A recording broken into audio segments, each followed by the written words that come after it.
Hello friends, আজকে দেখব bypass ট্রেতে কিভাবে কাগজ ব্যবহার করতে হয়।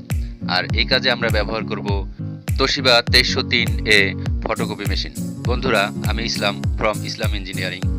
এই চ্যানেলে নতুন হয়ে থাকলে প্লিজ সাবস্ক্রাইব করে বেল আইকনটি অন করে দিন পরবর্তী নতুন নতুন ভিডিও পাওয়ার জন্য।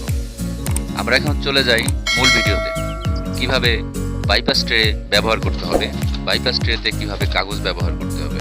বাইপাস ট্রেতে A4 সাইজের কাগজ দুইভাবে ব্যবহার করা যায়, A4 সিলেক্ট করে এবং A4R সিলেক্ট করে।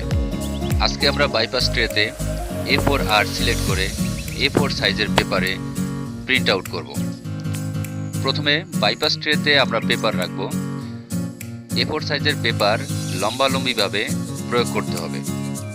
এখানে আমরা এক সাইডে ইউজ করা পেপার ব্যবহার করছি, সেজন্য ব্যবহার করা সাইডটি উপর দিকে রেখে ফ্রেশ সাইডটি নিচের দিকে রাখতে হবে, কারণ নিচের সাইডেই প্রিন্ট হবে।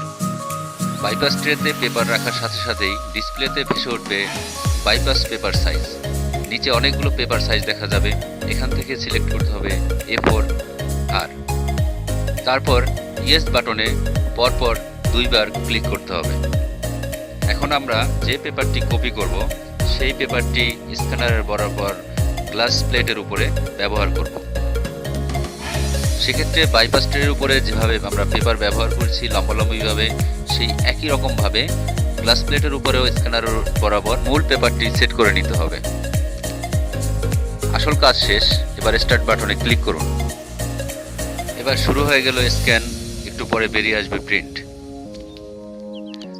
এই ফর্মুলাটি শুধুমাত্র তোশিবা 2303A সিরিজের জন্য।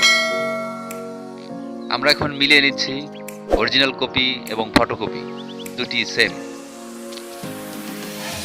ভিডিওটি ভালো লাগলে সাবস্ক্রাইব করে পাশে থাকবেন এবং বেল বাটনে ক্লিক করে রাখবেন যাতে পরবর্তীতে নতুন নতুন ভিডিও পেতে পারেন। ভিডিওটি দেখে কৃতার্থ করার জন্য সবাইকে অসংখ্য অসংখ্য ধন্যবাদ।